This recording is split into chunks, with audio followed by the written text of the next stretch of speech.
हर खबर पर होगी आपकी पकड़। डाउनलोड कीजिए एबीपी लाइव ऐप।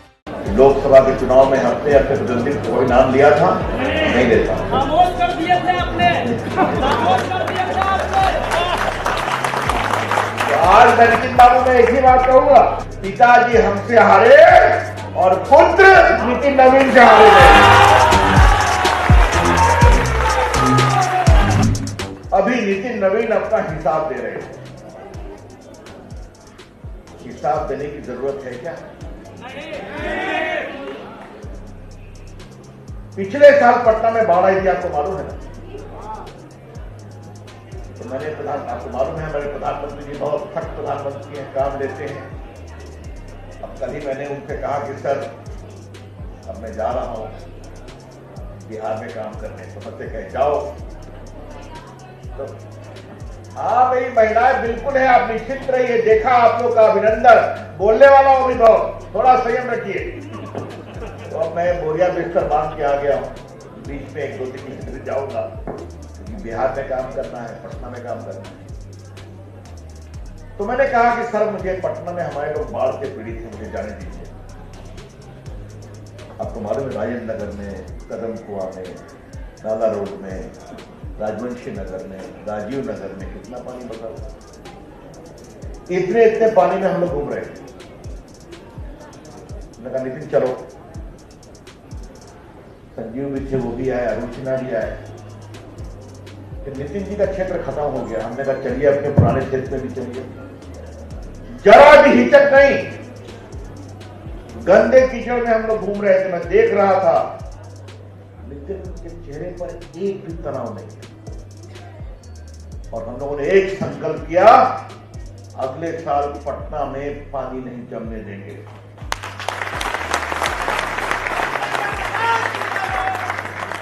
दिल्ली में कई बार मैंने बैठक की, नगर निगम के पदाधिकारी, बुडको के पदाधिकारी, पटना में कई बार बैठक हुई, नितिन नवीन भी थे। हम लोग जाके पंप स्टेशन के पर्सनली मुआयना किया पूरे पटना महानगर में। इस बार पानी लगा पटना में, नहीं लगा नहीं।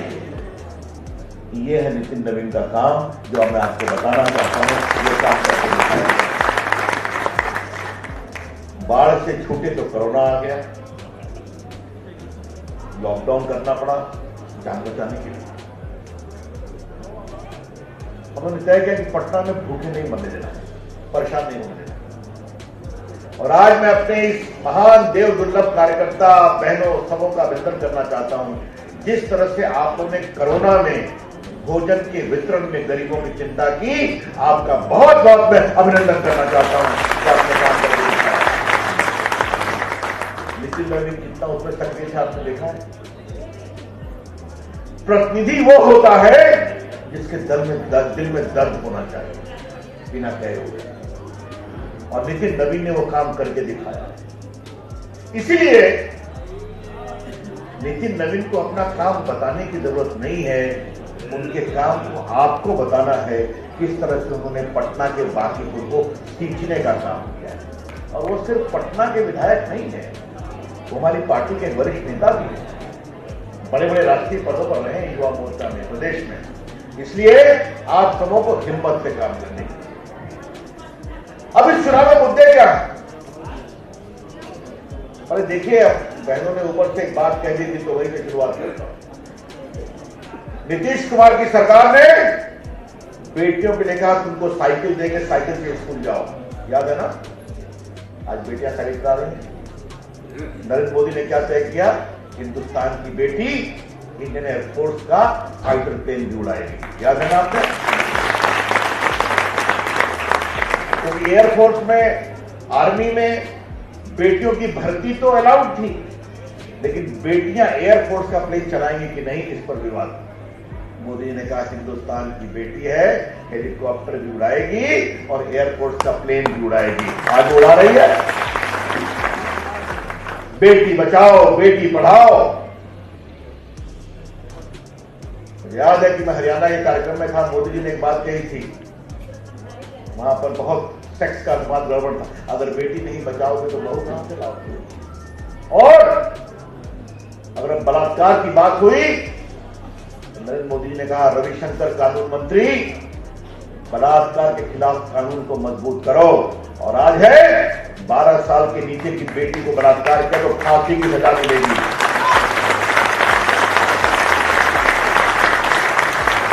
ये चिंता होती है। मैंने पोस्टल विभाग में फैसला किया कि एक महिला पोस्ट ऑफिस खोलूंगा। कश्मीर में भी खोला, पूरे देश में जहां खाली महिलाएं हैं। हमने कहा एक पटना में भी खोलो। और पटना में कहां खोले? मेरे को प्रस्ताव आया तो हमने कहा नितिन बाबू तुम्हारे क्षेत्र बांकीपुर में खुला है तो यहां पर है आगे पब्लिक सर्विस कमीशन। जब आप इस तरह से काम करते हैं तो देश में बदलाव होता है। क्या रिश्ता है जदयू और भाजपा का, आप लोगों को पता है? आज बहुत से नौजवान बैठे हैं। अभी रविशंकर जी रामलला के वकील चर्चा बार बार होती है। रविशंकर जी एक और वकील रहे हैं, आप लोग भुला गए क्या? याद है कि नहीं? जल्दी बताइए तो क्या वकील थे? हाँ, आज लोग जेल में, मैं किसी का नाम नहीं लूंगा। ये नीतीश कुमार और भाजपा का रिश्ता उस समय से बना है 95 से, जब नीतीश कुमार जी परिवार के भ्रष्टाचार के खिलाफ अलग हुए और उस समय की समता पार्टी और भाजपा साथ आई। तो रिश्ता इतना पुराना है जो हम लोग बिहार के लिए संकल्प की बात करते हैं। लोग पूछते हैं बिहार में विकास क्या हुआ? आप मुझे ये बताइए कि आप पटना से बिहार के किसी भी कोने में 5 घंटे के अंदर पहुंच सकते हैं कि नहीं? मुझे बता दीजिए। क्या सहरसा हो, क्या पूर्णिया हो, क्या भागलपुर हो, क्या मुंगेर हो, नेशनल हाईवे हर जगह है, स्टेट हाईवे हर जगह है, ग्रामीण की सड़कें हर जगह है। बिहार के हर गांव में बिजली आई है नहीं आई है? और मैंने क्या फैसला किया कि बिहार के हर गांव में ऑप्टिकल फाइबर भी आएगा, इंटरनेट भी मिलेगा। ये योजना शुरू हो गई है। ये कैसे हुई? मोदी जी को मैंने कहा कि सर आप देश में हाईवे ले गए, देश में बिजली ले गए, क्या देश के 6 लाख गांव में ऑप्टिकल फाइबर शुरू करेंगे? सोचने दो। एकाएक हम लोग लाल किले में बैठे हुए थे, मैंने घोषणा की बिहार के, हिंदुस्तान के 6 लाख गांव में 1000 दिन के अंतर्गत हम ऑप्टिकल फाइबर ले जाएंगे, जिसके माध्यम से इंटरनेट, मजबूत इंटरनेट जाता है। मैंने कहा सर बिहार में, मैं तो बिहार से आता हूं, इसलिए कहा आपसे पूछ लूं क्या इस योजना को बिहार से शुरू करें? तो मुस्कुराए, मैं जाओ करो। तो हमने कहा आप आइए उद्घाटन करिए। आज आने वाले 6 महीने के अंदर सुन लो आप, बिहार के 45,000 गांव में ऑप्टिकल फाइबर हम काम करने जा रहे हैं। 1,000 करोड़ रुपए, 1.25 लाख करोड़ का पैकेज अलग से है। नीतीश कुमार की सरकार के विकास का विषय अलग से है। ये जब सोच होती है, क्योंकि नरेंद्र मोदी जी मानते हैं जब तक बिहार का विकास नहीं होगा देश का विकास नहीं होगा। इसलिए ये जोड़ी साथ साथ चलती है, नीतीश कुमार की, मोदी जी की, सुशील की, भाजपा की, जदयू। क्या हम बिहार की याद दिलाए? क्या था बिहार? बहुत से नौजवान बैठे हुए हैं। आजकल सोशल मीडिया में मेरी एक फोटो चल रही है, कभी देखिएगा। मैं भूल गया, मुझे 2005 में गोदी लगी थी, आपको याद है ना? याद है कि भूल गए? हाँ, क्या बात, नोखा में गोदी लगी। स्वर्गीय प्रमोद महाजन हम लोग की 7-8 मीटिंग थी नोखा में। मेरा भाषण देके मैं बैठा, वो बोलने गए भाइयों और बहनों को, तो गोली चली और मालूम हुआ कि मैं बिल्कुल खून से लथपथ, 2 ऑपरेशन पटना में, दिल्ली में, क्योंकि मैं पूरा पट्टी बांध के प्रचार किया कि अब उस राज को हराऊंगा ही हराऊंगा। आप याद करिए, मैं पूर्व केंद्रीय मंत्री अटल जी की सरकार का,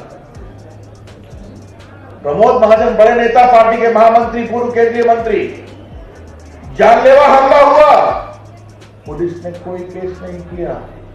और जब जीत के 2 महीने के बाद नीतीश कुमार की सरकार आ गई तो एक दिन इंस्पेक्टर साहब आए कि सर रउआ के स्टेटमेंट लेवे का बा। हमने कहा किस बात का? तो कहा कि आपका हमला हुआ था 2 महीने के बाद जगह हो। ये था बिहार। क्या ऐसा ही बिहार को लाना है? थोड़ी आम आदमी की बात। मैं उस समय एमपी था, पूर्व केंद्रीय मंत्री था। प्रमोद महाजन राष्ट्रीय महामंत्री थे, बड़े नेता थे, पूर्व केंद्रीय मंत्री।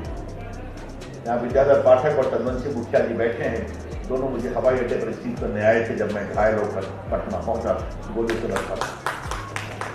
क्या वैसे ही पटना चाहते हैं, बिहार चाहते हैं? इसलिए उन दिनों की याद कराना बहुत जरूरी है। नितिन बाबू, आपकी कॉन्स्टिट्यूंसी में कुछ दुकान थी, याद है आपको? शीला रेस्टोरेंट, याद है ना? कहां गायब हो गया? बोलिए। बचपन से आपने देखा होगा पेजर रोड पर एक से एक दुकान, सब गायब। नहीं फिर ठीक बोले,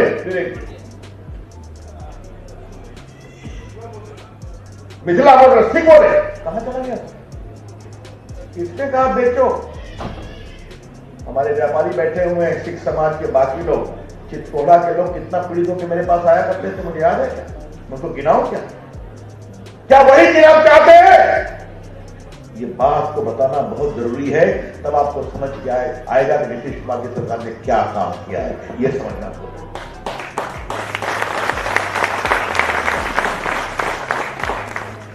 जो रोजगार देने की बात करते हैं वो क्या देंगे छोड़ दीजिए, पहले उनसे ये बताइए इसकी गारंटी क्या है कि वो दिन वापस नहीं आएगा। आजकल एक और बात देखते हैं, क्या देखते हो ना, पोस्टर पर पिताजी गायब है और माता जी गायब है। अरे भाई, पिताजी से शर्मिंदगी किस बात की है?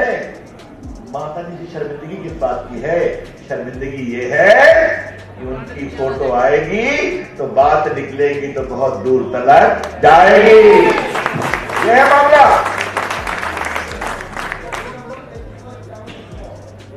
ये मेरा आपसे कहना है, इसको ध्यान रखने की जरूरत है। जिस तरह से शांति आई है, ठीक है, अपराध समय में कहीं कमी होती है, टाइट होता है, कार्रवाई होती है, लेकिन वो नरसंहार, रात में 6 बजे के बाद बेटियां निकलेंगे नहीं पटना की सड़कों पर, कोई बड़ा ट्रांजैक्शन किया तो चिट पहुंच जाएगा, ये सब खत्म हुआ है। आज उसको आगे बढ़ाना है। और नीतीश कुमार जी अगर बिहार के विकास के लिए संकल्पित हैं तो हमारे प्रधानमंत्री उतने ही संकल्पित हैं। अब देख रहे हैं सिंदरी का रिफाइनरी कितना दिन से बंद था, वो चल रहा है। आज पूरे पटना शहर को गैस के कनेक्शन की बात जा रही है।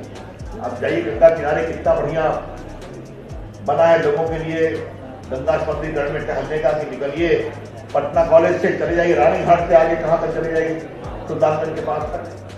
याद करिए महात्मा गांधी सेतु कांग्रेस की देन है, डिजाइन फॉल्टी था, उसको तोड़ने की बात नरेंद्र मोदी ने कहा जाओ गंगा का पुल है पहला, राइल सेतु की बात को ठीक करो। आज देखिए नए टेक्नोलॉजी से महात्मा गांधी सेतु का एक बन गया फ्लैग, दूसरा बनने जा रहा है, उसके बगल में नया पुल आ रहा है। पहले गंगा पर कितने पुल थे बताइए, कितना मेडिकल कॉलेज है बताइए। आज कोरोना ने क्या काम किया आपके पटना एम्स में, हमने कहा दरभंगा में भी दे दीजिए, जाओ दरभंगा में भी दे दिया। ये चिंता होती है कि बिहार को आगे बढ़ाना है तो बढ़ाना है। कितने एग्रीकल्चर सेंट्रल यूनिवर्सिटी 2 बिहार को मिले। मैंने कहा छोटे शहरों में बीपीओ लाऊंगा, आज पटना में 8 बीपीओ आ गया है। आज पटना में टीसीएस का सेंटर खुला है। ये कैसे हुआ है? तो पटना को बदलना है, बिहार को बदलना है। तो मित्रों, ये बातें मैंने आपको इसलिए कही कि अतीत को भूलिए नहीं और अतीत को याद कराइए कि बिहार क्या था 2005 के पहले, और इसकी कोई गारंटी नहीं है कि वही वापस नहीं आएगा, बल्कि पक्का आएगा, ये बताना जरूरी है। इसलिए बिहार की अस्मिता के लिए, बिहार की शांति के लिए, बिहार के विकास के लिए, बिहार के भाईचारा के लिए ये बहुत जरूरी है कि एनडीए को भारी भरकम बहुमत से विजयी बिठाए। आप जरा बैठिए, आप जरा बैठिए। आज आप बैठते हैं, बैठिए, शांति से बैठिए, शांति से बैठिए मित्रों। अच्छा हाँ, आप जरा शांति से, अच्छा आप बैठ जाइए, आप बैठ, अब मैं आपकी बात सुन नहीं, बैठ जाइए।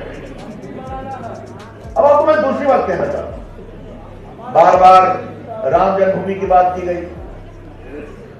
अब आपको मैं इतना बता दूं कि राम जन्मभूमि का फैसला आ गया है, मैं तो इलाहाबाद हाईकोर्ट में रामलला हिंदुओं का वकील था, मामला में सुप्रीम कोर्ट गया तो मैं कानून मंत्री हो गया।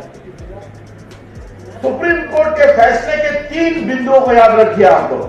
ये सुप्रीम कोर्ट का सर्वानुमति का फैसला है, निगरानी मत करना। हमारे प्रमुख कार्यकर्ता बैठे हुए पंजाल में, इसको छोड़ो, आप जरा शांत रहिए तो कृपया करके।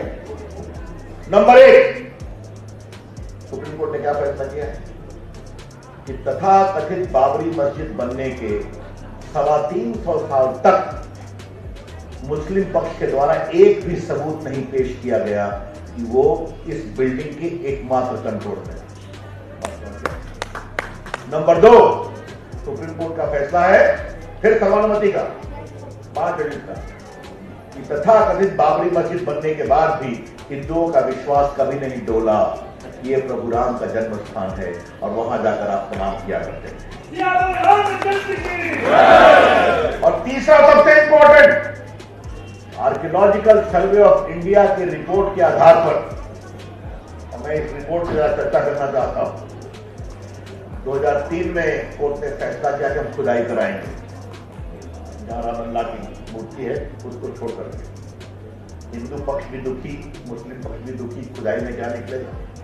खुदाई हुई तो 7वीं शताब्दी से लगातार मंदिर निकल गया और जहां तथाकथित बाबरी मस्जिद थी उसके नीचे गर्भगृह। सुप्रीम कोर्ट ने अपने फैसले में तीसरी बात कही है कि जो तथाकथित बाबरी मस्जिद बनी थी वो एक मंदिर के बुनियाद पर बनी थी। ये भी सुप्रीम कोर्ट का फाइंडिंग है, जो आर्कियोलॉजिकल सर्वे ऑफ इंडिया का। तो भैया यही तो हम बोलते थे ना, और क्या बोलते थे, यही तो बोलते थे। आज प्रधानमंत्री ने क्या कहा, प्रभु राम सबके हैं, और राम सबके हैं तो प्रेम से एक बड़ा मंदिर बनना चाहिए जो बनता है। हम तो कानून के मार्ग पे चलते हैं। धारा 370 समाप्त हुई। हमारे मित्रों, 2 बात ध्यान रखना। 370 में भारत सरकार के कानून लागू नहीं होते थे, उसमें दहेज विरोधी कानून भी लागू नहीं होता कश्मीर में। सर पर मैला ढोने के पाप को हम लोगों ने कानून से वर्जित किया है, वो भी कानून कश्मीर में नहीं लागू होता। और जो हमने पिछड़ों अति पिछड़ों को जो रिजर्वेशन दिया है मंडल कमीशन में, वो भी कानून उसमें लागू नहीं होता। बताइए तो क्या मतलब है। और चाहे वो हिंदू हो, चाहे वो सिख हो, चाहे वो अगड़े हो, चाहे पिछड़े हो, गुज्जर हो, बकरवाल हो, उनकी कोई चिंता नहीं। आज ये बदलाव हुआ है, जनता इसलिए शांत है, वहां काम हो रहा है। और जहां तक सुरक्षा की बात है तो मैं आपसे एक ही बात कहूंगा, भारत शांति में विश्वास करता है, भारत पारस्परिक प्रेम में विश्वास करता है। लेकिन हमारे प्रधानमंत्री ने एक और बात कही थी अयोध्या में, है बिन होई न प्रीत। तो अगर कोई हमारे ऊपर तिरछी निगाहों से देखेगा तो भारत का प्रतिकार करना भी जानता है, ये आपने देखा होगा।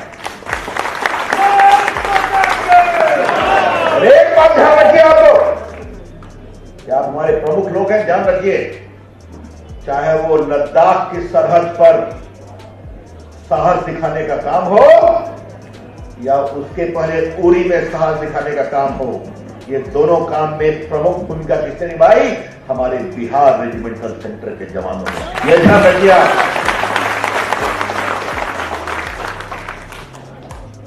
और कुछ लोग टेक्नोलॉजी पर बहुत फाय करते थे ना, याद है ना आपको।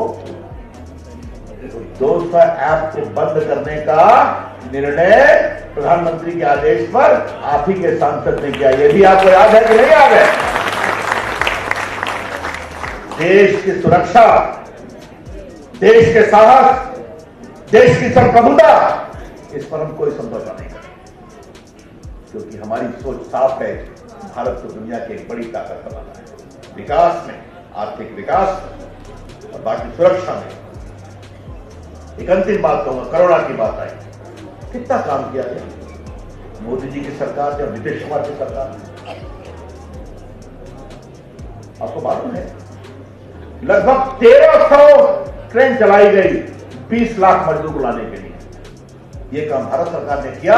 तो यहां पर उनके लिए व्यवस्था करने का काम प्रदेश सरकार ने किया, भारत सरकार ने सहयोग किया। और आज देखिए क्या बदलाव हो रहा है। बिहारियों के लिए ताली बजाइए आप। जब भी मैं एयरपोर्ट पर जाता हूं तो बड़ी संख्या में हमारे बिहारी मजदूर लगे हुए लाइन में। हमने कहा की भले हो, कहा हमारा मालिक बुलंदका ही है कि हवाई जहाज का टिकट देने आओ, काम करना शुरू करो। ये है बिहारी मजदूर की क्षमता कि वो हवाई जहाज से वापस जा रहा है। 80 करोड़ लोगों को हम लोगों ने खाना खिलाया। अब हमारे मुफ्त खाना बिहार में भी, देश में भी, बिहार में भी। देश के लगभग 11 करोड़ किसानों को हर 3 महीने में 2000 रुपए जाता है। 1 लाख करोड़ जा चुका है। बिहार के 46 लाख किसानों को भी 5,500 करोड़ रुपया आया। महिलाओं को गया, बाकी गया। तो हम लोग गरीबों की भी चिंता करते हैं, देश की भी चिंता करते हैं, विकास की भी चिंता करते हैं और ईमानदारी से काम करते हैं। तो भैया बिहार के चुनाव में हिम्मत से लग जाओ। बहुत अच्छा कहा राधा मोहन जी ने। अब सभी आप नितिन नवीन हैं और हम भी नितिन नवीन हैं। हम रविशंकर नहीं है, हम भी भारतीय टीम में नितिन नवीन है। दीघा में हम भी संयुक्त रसिया है। कुबरार में हम अरुण सिन्हा है और पटना साहिब में हम किशोर यादव हैं। बिल्कुल इसी प्रकार मैं भी एक कार्यकर्ता के रूप में काम करके भारी बहुमत से जिताना है। हमने पूछा कि नितिन के खिलाफ कौन लड़ रहा है, तो बताया गया। सुबह अखबार में नाम सुना और मैं तो किसी का नाम नहीं लेता। आपने देखा होगा लोकसभा के चुनाव में हफ्ते प्रतिद्वंदी कोई नाम लिया था, नहीं लेता। खामोश कर दिए थे आपने, खामोश कर दिया था आपने। तो आज मैं नितिन बाबू में एक ही बात कहूंगा और बड़े आदर से, पिताजी हमसे हारे और पुत्र नितिन नवीन से हारे गए।